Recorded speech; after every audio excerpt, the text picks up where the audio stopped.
제 동생이 보이스피싱 조직에 연루되어 경찰에 체포됐다고요? 경찰서에서 온 전화를 받은 여자는 완전히 무너져 내렸습니다. 안 그래도 피말리는 삶을 살고 있는데 조금씩 줄어드는 월급, 점점 줄어드는 회사 사람들, 슬슬 문을 닫는 단골 음식점들. 여자는 지하철에 기대 앉아 눈물을 흘리지만 할 수 있는 게 아무것도 없어 절망에 빠져 있습니다. 과연 이 젊은 여자에게 무슨 일이 있는 걸까요? 안녕하세요. 저는 오사카의 대형 의료기기 회사에서 7년째 마케팅을 담당하고 있는 리에입니다. 제가 지금 이 이야기를 전하는 이유는 세계 3위 경제 대국이었던 일본이 얼마나 깊은 수렁에 빠져 있는지 알려드리고 싶어서입니다. 한때는 저도 일본의 탄탄한 중견기업에서 안정적인 삶을 살 수 있다고 믿었습니다. 하지만 지금은 매일 아침 회사에 출근할 때마다 오늘은 무사할까 하는 생각부터 듭니다. 모든 것은 작년 겨울부터 시작됐습니다. 우리 회사의 주력 상품이었던 MRI 장비의 수출이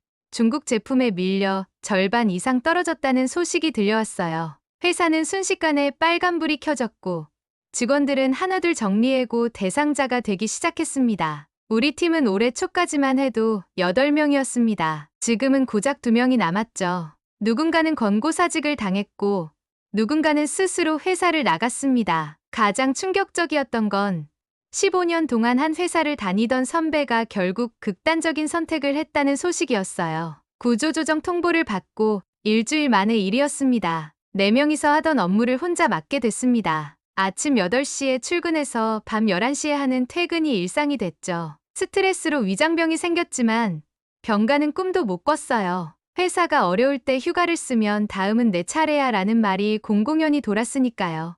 회사 분위기는 날이 갈수록 살얼음판이 되어갔습니다. 아침 조회 때 누가 호명되면 그게 곧 퇴사 통보라는 걸 모두가 알았죠. 한 번은 제 옆자리 동료가 아침에 짐을 싸더니 이해씨 잘 지내요 라는 말만 남기고 사라졌습니다. 퇴직금도 제대로 못 받고 쫓겨나듯 나가는 모습을 보면서 다음은 내 차례일 수도 있다는 생각에 가슴이 덜컥 내려앉았어요. 월급은 처참했습니다. 20% 삭감에 성과급도 없어지고 심지어 야근 수당마저 반토막이 났어요. 애나 가치는 계속 떨어지는데 물가는 천정부지로 치솟았죠. 한 달 생활비를 계산하다 보면 한숨만 나왔습니다. 우리 부서 직원들의 책상은 이제 거의 비어 있습니다. 한때는 웃음소리가 가득했던 사무실이 마치 장례식장처럼 조용해졌죠. 남은 직원들은 서로 눈도 마주치지 않습니다. 누군가와 친하게 지내다가는 다음 구조조정 대상이 될까봐 두려워서겠죠. 점심시간도 달라졌습니다.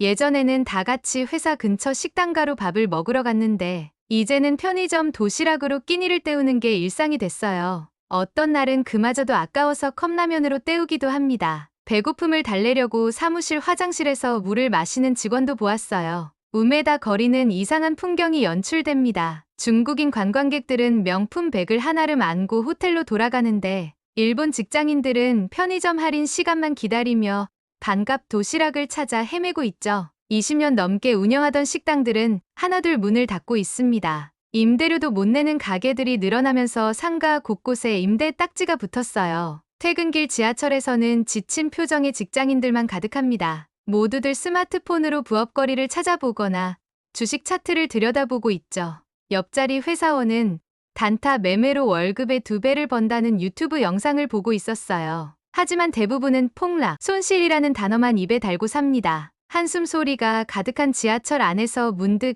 이런 생각이 들었어요. 이게 정말 세계 3위 경제 대국의 모습일까? 한때는 세계가 부러워하던 일본의 샐러리맨, 지금은 살아남기 위해 발버둥 치는 모습만 남았네요. 어머니께서 매일 전화를 주십니다. 밥은 잘 먹고 다니니? 야근은 좀 줄었어? 걱정 가득한 목소리에 네, 걱정 마세요. 잘 지내요 라고 대답하는 게 점점 더 힘들어집니다. 며칠째 편의점 음식으로 끼니를 때우고 있다는 말씀은 차마 못 드리겠더라고요. 동생 타쿠미도 걱정입니다. 대학을 졸업하고도 취직을 못해 편의점 알바로 근근히 버티고 있어요. 최근에는 SNS에서 수상한 고수익 알바를 찾아보고 있다는데 얼마 전 친구 동생이 그런 알바를 하다가 경찰서에 끌려갔다는 소식을 들어서 더 걱정이 되네요. 매일 아침 회사 엘리베이터에 오를 때마다 가슴이 조여옵니다. 오늘은 무사할까? 오늘은 내 자리가 그대로 있을까? 한때는 자부심을 가지고 일하던 회사였는데 이제는 매일이 생존 게임이 되어버렸어요. 창밖으로 오사카의 밤거리가 보입니다. 화려한 네온사인 아래로 관광객들의 발걸음은 가볍기만 한데 일본의 직장인들은 무거운 어깨를 한 채 편의점만 기웃거리고 있네요. 이대로 가다가는 저도 우리 가족도 무너질 것 같은 불안감. 그게 제일 무서웠습니다. 퇴근하기 직전이었습니다. 마지막 이메일을 확인하던 그 순간 나고야 경찰서에서 전화가 걸려왔습니다. 리에 씨 되십니까? 나고야 경찰서 형사과 야마모토입니다. 심장이 멈추는 것 같았습니다. 경찰에서 걸려온 전화는 좋은 소식일 리가 없었으니까요. 댁의 동생 타쿠미 씨가 보이스피싱 사건에 연루되어 체포되었습니다. 순간 귀가 멍해졌습니다. 보이스피싱이라니, 그것도 내 동생이? 형사는 차분하게 설명을 이어갔습니다. 타쿠미가 연루된 사건의 피해액이 5천만 엔이 넘는다고 했습니다. 노인들을 대상으로 한 대규모 보이스피싱 조직이었다네요. 회사 책상을 정리할 새도 없이 가방을 들고 뛰쳐나왔습니다. 팀장님이 리에 씨, 내일 아침 회의 자료는? 하고 부르시는 소리도 들리지 않았어요. 나고야행 막차를 타기 위해 필사적으로 달렸습니다. 기차 안에서 타쿠미와의 마지막 통화가 떠올랐습니다. 누나, 이제 좋은 일 하나 생겼어. 걱정하지 마. 그게 보이스피싱 조직이었다니. 취업난에 시달리던 동생이 얼마나 절박했으면 이런 일에 휘말렸을까 생각하니 눈물이 났습니다. 나고야 경찰서에 도착하니 이미 밤 11시였습니다. 형사과로 안내된 조사실에서 타쿠미를 만났습니다. 평소에 당당하고 밝은 모습은 온데간데 없고 창백한 얼굴로 고개를 푹 숙이고 있더군요. 경찰 조사 결과는 충격적이었습니다. 타쿠미는 건강보험공단 직원으로 위장한 보이스피싱 조직의 하부 조직원이었습니다. 한 번에 30만 엔씩 준다는 말에 속아 수금책 역할을 맡았던 거죠. 처음에는 정말 몰랐어요. 타쿠미의 떨리는 목소리가 이어졌습니다. SNS에서 본 구인 광고였는데 분명히 보험회사 업무보조라고 했어요. 취업준비생의 절박함을 노린 조직의 함정이었던 거죠. 마지막 피해자는 78세의 할머니였다고 합니다. 연금을 담보로 대출까지 받아 2천만 엔을 송금하셨대요. 부모님께 이 사실을 알려야 했습니다. 손이 떨려 전화번호를 누르는 데만 10분이 걸렸어요. 수화기 너머로 들려온 어머니의 뭐라고? 하는 비명에 전화기를 떨어뜨릴 뻔했습니다. 다음 날 아침, 부모님이 도착하셨습니다. 변호사와의 상담 결과는 암담했습니다. 보석금이 500만 엔, 거기에 변호사 선임 비용까지 더하면 1,000만 엔이 넘는 돈이 필요했죠. 부모님은 결국 어머니의 무릎 수술을 위해 모아두신 병원비를 보석금으로 쓰기로 하셨습니다. 이런 날이 올 줄 몰랐구나. 어머니는 병원 통장을 해지하시면서 눈물을 훔치셨습니다. 10년 넘게 앓고 계신 퇴행성 관절염 수술비였어요. 계단을 오르내릴 때마다 얼굴을 찌푸리시는 어머니를 볼 때마다 가슴이 미어졌습니다. 회사로 돌아왔을 때 팀장님의 표정은 이미 얼음장이었습니다. 리에 씨, 우리 회사가 지금 어떤 상황인 줄 알죠? 개인 사정 때문에 이렇게 자리를 비우면 어떡하자는 거죠? 신제품 출시를 앞두고 제가 맡은 마케팅 기획안은 거의 진척이 없는 상태였어요. 매주 나고야 구치소로 면회를 가는 일은 또 다른 고통이었습니다. 주말마다 왕복 4시간의 기차 여행, 교통비도 만만치 않았지만 더 힘든 건 구치소, 면회실의 차가운 유리창 너머로 보이는 동생의 핏기 없는 얼굴이었습니다. 누나, 나 때문에 가족들이 이렇게 될 줄은 몰랐어. 다쿠미의 목소리는 점점 더 작아졌습니다. 취업에 실패하고 편의점 알바로는 방세도 못 내는 현실에 내몰린 동생. 돈을 벌 수만 있다면 뭐든 하겠다는 생각에 이런 범죄에 휘말린 거겠죠. 보석으로 풀려난 후에도 우리 가족의 고난은 끝나지 않았습니다. 재판이 진행되는 동안 추가로 들어가는 변호사 비용, 교통비, 생활비, 저축은 바닥이 났고 어머니의 무릎은 날이 갈수록 더 악화되어 갔습니다. 이제 저는 매일 밤 엑셀 파일과 씨름합니다. 빚진 돈, 필요한 생활비, 변호사 비용, 숫자를 입력할 때마다 한숨만 나옵니다. 회사에서는 구조조정의 그림자가 짙어지고 어머니의 건강은 나빠지고 취업난, 불황생활고 이런 단어들이 더 이상 남의 이야기처럼 들리지 않습니다. 제 인생의 전환점은 의외의 순간에 찾아왔습니다. 그날도 평소처럼 야근을 하고 있었죠. 신제품 MRI 장비의 아시아 시장 진출 전략을 기획하는 중이었는데 문득 이상한 점을 발견했습니다. 우리가 주목하던 시장은 중국이었지만 데이터를 분석하다 보니 한국 시장의 성장세가 눈에 띄게 달랐어요. 한국의 의료기기 시장은 지난 5년간 연평균 12%씩 성장했습니다. 중국이 가격 경쟁력으로 승부를 하는 동안 한국은 기술 혁신에 집중하고 있더군요. 특히 AI 기반 의료기기 분야에서는 세계적인 기업들과 어깨를 나란히 하고 있었습니다. 보고서를 작성하면서 저는 점점 더 한국 시장에 관심이 생겼습니다. 일본의 대기업들이 구조조정으로 몸살을 앓고 있을 때 한국의 의료기기 기업들은 오히려 직원을 늘리고 있었거든요. 신규 채용 공고를 보니 연봉도 일본보다 높았고 복리후생도 더 좋아 보였습니다. 시장 조사를 하면 할수록 놀라웠습니다. 한국은 의료기기 산업을 국가 차원에서 적극 지원하고 있었어요. 연구개발 지원금도 매년 늘어나고 있었고 해외 진출을 위한 정부 지원도 체계적이었습니다. 일본은 긴 불황으로 연구개발 투자를 줄이고 있는데 한국은 정반대 행보를 보이고 있었죠. 더 충격적이었던 건 근무 환경이었습니다. 제가 찾아본 한국 기업들은 대부분 주 40시간 근무제를 철저히 지키고 있었고 야근 수당도 제대로 지급한다고 했어요. 직원 교육 프로그램도 잘 갖춰져 있었고 해외 연수 기회도 많았습니다. 일본 기업들이 비용 절감을 위해 복리후생을 줄이고 있는 것과는 완전히 달랐죠. 그러던 중 오사카 의료산업협회 정기 모임에서 만난 김태현 씨가 떠올랐습니다. 3년 전부터 일본에 와서 의료기기 기술 제휴 관련 일을 하고 있던 K-메디컬의 개발팀 책임자였죠. 우연히 커피 한 잔을 마시며 이야기를 나눈 적이 있었는데 한국의 의료기기 산업에 대해 많은 것을 알려줬었어요. 마침 태연 씨가 3년간의 일본 근무를 마치고 한국으로 돌아간다는 소식을 들었습니다. 용기를 내 연락을 했죠.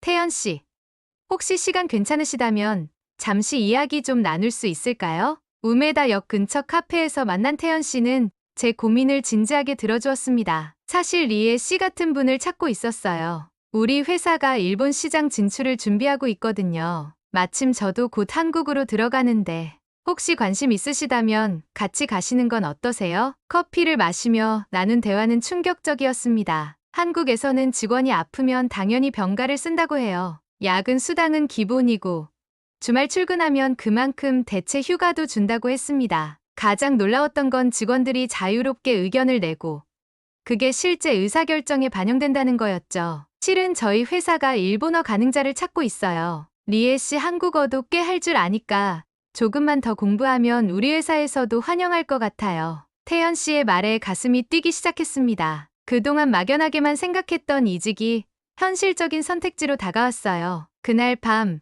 저는 한국의 의료기기 기업들을 자세히 찾아보기 시작했습니다. K-메디칼은 설립 10년 만에 매출 1조 원을 달성한 성장 기업이었어요. 기술력도 뛰어났지만 직원 복지와 조직 문화로도 유명한 회사였습니다. 한국 취업을 진지하게 고민하면서 제 이력서도 다시 살펴보게 됐습니다. 7년간의 의료기기 마케팅 경험, 해외 전시회 기획, 신제품 런칭 경험. 그동안 쌓아온 제 경력이 새롭게 보였어요. 일본에서는 당연하게 여겨졌던 제 능력이 한국에서는 충분히 경쟁력이 될 수 있겠다는 확신이 들었습니다. 태연 씨의 도움으로 K-메디컬의 채용 정보를 더 자세히 알 수 있었어요. 연봉은 일본의 1.5배, 성과급도 따로 있었고 주택 지원 제도까지 있었습니다. 무엇보다 회사가 직원의 성장을 적극적으로 지원한다는 점이 매력적이었죠. 며칠을 고민한 끝에 지원서를 제출했습니다. 한국에서의 새로운 시작이 두렵기도 했지만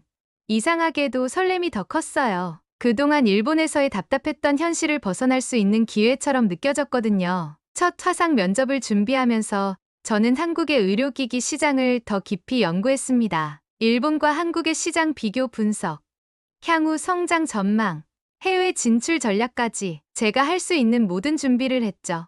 면접 전날에는 너무 긴장돼서 잠도 제대로 못 잤습니다. 밤늦게까지 사무실에서 면접 준비를 하다가 문득 창밖을 바라봤습니다. 불 꺼진 오피스 빌딩들 사이로 희미한 달빛이 보였어요. 이대로 일본에 머물러 있다간 저도 우리 가족도 더 이상의 미래가 없을 것 같았습니다. 지금이야말로 변화가 필요한 때라는 확신이 들었습니다. 어머니께 한국행을 말씀드리려던 그날 저는 밤새 잠을 설쳤습니다. 거실 시계가 새벽 3시를 가리킬 때까지 대본을 썼다가 지웠다가를 반복했죠. 어머니, 저 한국 가려고 해요. 라는 말이 이렇게 어려울 줄은 몰랐습니다. 주말, 부모님 댁을 찾았습니다. 평소처럼 어머니는 제가 제일 좋아하는 돈가스를 만들어 주셨어요. 요즘 회사는 좀 괜찮아졌니? 어머니의 질문에 저는 젓가락을 내려놓았습니다. 이제는 말씀드려야 했어요. 어머니, 아버지, 제가 한국으로 이직하려고 해요. 순간 식탁이 조용해졌습니다. 어머니는 프라이팬을 떨어뜨리셨고 아버지는 TV 소리를 끄셨죠. 한국이라고? 갑자기 왜? 어머니의 목소리가 떨렸습니다. 준비해온 태블릿을 꺼냈습니다. K-메디컬의 회사 소개 영상, 한국의 의료기기 산업 성장률, 외국인 직원 복지 제도까지 밤새 준비한 자료를 하나씩 보여드렸죠. 지금 일본보다 연봉이 1.5배고 주택 지원도 해준대요. 무엇보다 그래서 딸내미를 외국으로 보내라고? 아버지가 말씀을 자르셨습니다. 거기 사람들 일본 사람 싫어한다며? 아니에요, 아버지. 지금은 달라요. 필사적으로 설명했습니다. 한국의 달라진 모습, 젊은이들의 기회, 의료기기 산업의 미래까지 결정적인 한마디를 덧붙였습니다. 제가 먼저 가서 동생 취업도 도와줄 수 있어요. 다쿠미도 한국 가서 새 출발을 하는 게 좋을 것 같아요. 부모님의 표정이 살짝 변했습니다. 그렇게 3시간의 설득이 시작됐죠. 다음 주 화요일, 첫 화상 면접이 있었습니다. 아침부터 긴장해서 속이 울렁거렸어요. 검은 정장에 하얀 셔츠, 머리는 단정하게 묶었습니다. 면접관은 3명. 한국어를 완벽하게 구사하지 못해도 괜찮다고 하셨지만 제가 준비한 한국어 인사만큼은 꼭 보여드리고 싶었어요. 안녕하세요. 저는 리에입니다. 떨리는 목소리로 한국어 인사를 했더니 면접관들의 표정이 밝아졌습니다. 준비한 프레젠테이션을 시작했죠. 일본 시장 분석부터 한국 의료기기의 경쟁력까지 제가 알아본 모든 것을 쏟아냈습니다. 질문이 이어졌습니다. 왜 한국으로의 이직을 결심하셨나요? 일본 의료기기 시장을 7년간 담당하면서 업계의 한계를 직접 체감했습니다. 반면 한국은 지금 AI 기반 의료기기 분야에서 혁신적인 성과를 보이고 있죠. 저는 이 역동적인 시장의 일원이 되어 제 경험을 새로운 도전으로 발전시키고 싶습니다. 제 답변에 면접관들이 고개를 끄덕였어요. 이어서 일본 시장 공략 전략, 마케팅 계획까지 술술 답변이 나왔습니다. 묘하게 기분이 좋았어요. 지난 7년간 쌓은 제 경험이 이렇게 빛을 발할 수 있다는 게 신기했거든요. 어머니는 처음 며칠간 제 방에 들어와 한숨만 쉬셨습니다. 하지만 일주일째 되던 날, 서툴게 접은 한국어 학습지와 도시락을 건네시며 엄마는 내 선택을 믿는다라는 짧은 한마디를 남기셨어요. 그 말 한마디가 제게는 어떤 긴 격려보다도 큰 힘이 되었습니다. 2차 면접은 더 긴장됐습니다. 이번에는 한국 본사의 임원진들과 직접 만나는 자리였거든요. 오사카에서 서울까지 비행기를 타고 가는 동안 계속 자료를 검토했어요. 일본인 최초로 그곳의 마케팅팀에 합류하게 된다면 어떤 변화를 가져올 수 있을지 걱정이 됐어요. 인천공항에 도착한 순간 예상과는 전혀 다른 광경에 놀랐습니다. 일본의 나리타 공항이 아날로그적인 분위기였다면 인천공항은 모든 것이 디지털화되어 있었어요. 입국 심사대에서 셀프 체크인 키오스크로 순식간에 심사가 끝났고 공항 곳곳에 디지털 안내판은 4개 국어를 자유자재로 오가며 여행객들을 안내하고 있었습니다. 서울 본사는 제가 상상한 것보다 훨씬 인상적이었습니다. 최첨단 의료기기 전시장, 직원들을 위한 카페테리아, 휴게 공간까지 있었고 일본 회사의 딱딱한 분위기와는 완전히 달랐죠. 면접장에 들어서자 긴장이 극에 달했습니다. 그때 면접관 중 한 분이 웃으며 말씀하셨어요. 리에 씨, 편하게 생각하세요. 우리는 이미 당신의 가능성을 보았으니까요. 그 말에 긴장이 확 풀리면서 용기가 생겼습니다. 귀국하는 비행기 안에서 이런 생각이 들었어요. 이제 정말 시작이구나. 불안감도 있지만 설렘이 더 컸습니다. 창밖으로 보이는 구름 사이로 제 새로운 인생이 그려지는 것 같았어요. 공항에서 회사가 준비해준 원룸으로 가는 길.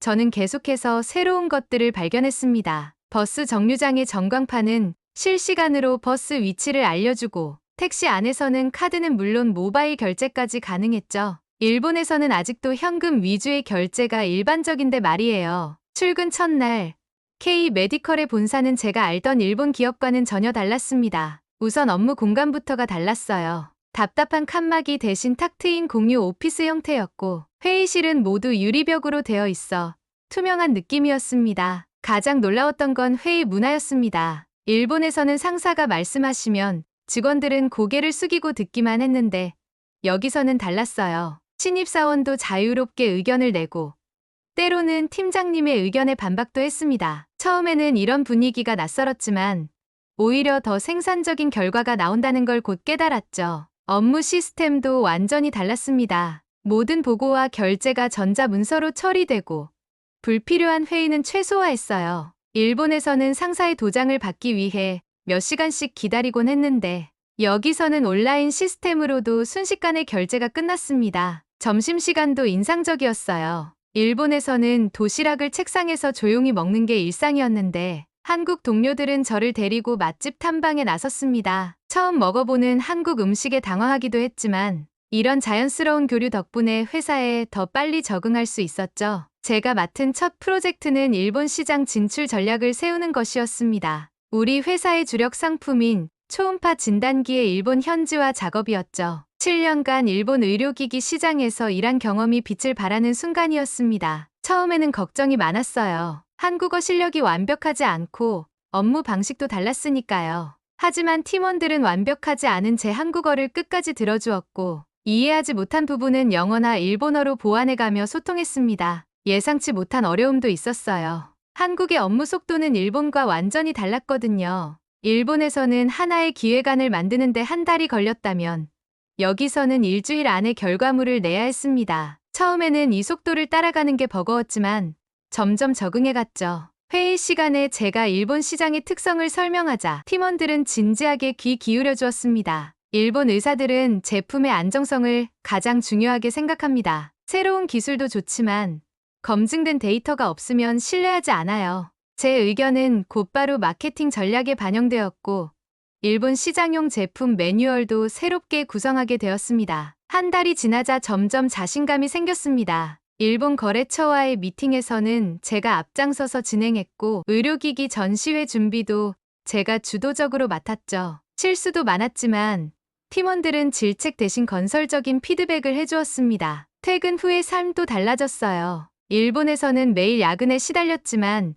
여기서는 정시에 퇴근하는 게 당연했습니다. 처음으로 취미를 가질 여유가 생겼죠. 주말에는 한강에서 자전거도 타고 완벽한 한국어를 말하기 위해 한국어 학원도 다니기 시작했습니다. 가장 큰 변화는 제 안에서 일어났습니다. 더 이상 미래를 두려워하지 않게 된 거예요. 새로운 아이디어를 제안할 때도 자신감이 생겼고 동료들과 의견이 다를 때는 당당히 제 생각을 말할 수 있게 되었습니다. 몇 달이 지난 어느 날 팀장님이 제게 물으셨습니다. 리에 씨, 회사 생활은 어떠세요?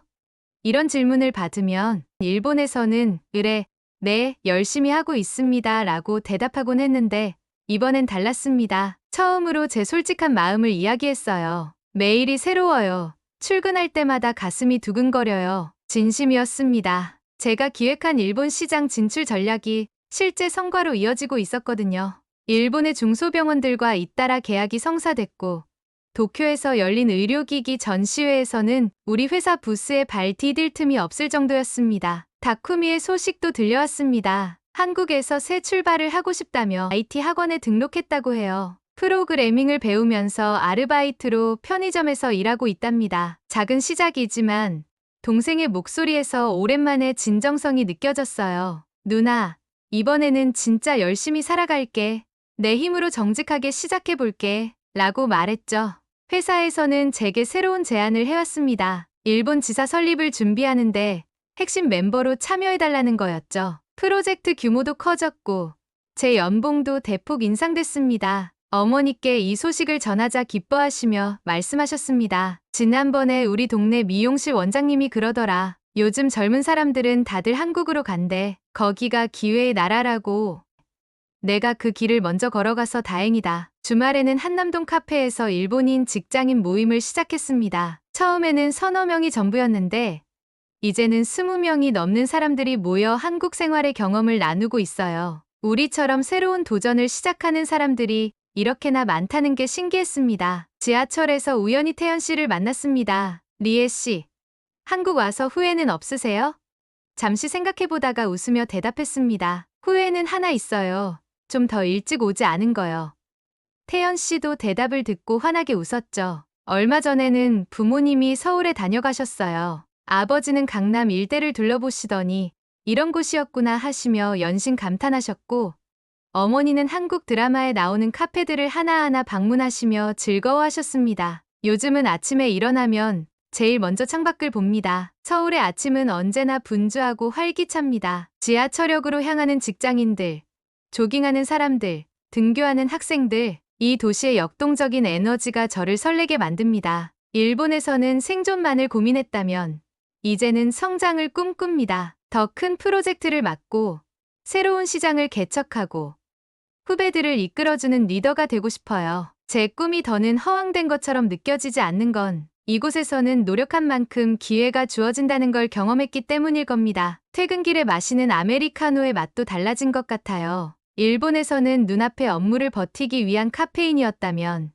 이제는 내일의 새로운 도전을 준비하는 설렘이 되었으니까요. 다쿠미가 다음 주에 한국으로 옵니다. 새로운 시작을 앞둔 동생의 모습이 1년 전 제 모습과 많이 닮아 있네요. 이제는 제가 먼저 길을 열어둘 수 있어서 다행입니다. 우리의 새로운 이야기는 이제 막 시작되었으니까요. 이제 그녀는 더 이상 일본에서 버티기 위해 살지 않습니다. 그녀는 한국에서 새로운 미래를 개척하고 있습니다. 일본에서 더 이상 희망을 찾지 못한 젊은이들이 한국으로 향하는 이유, 여러분은 어떻게 생각하시나요? 오늘도 감동보리를 시청해주셔서 감사합니다. 좋아요, 알림, 구독 부탁드릴게요.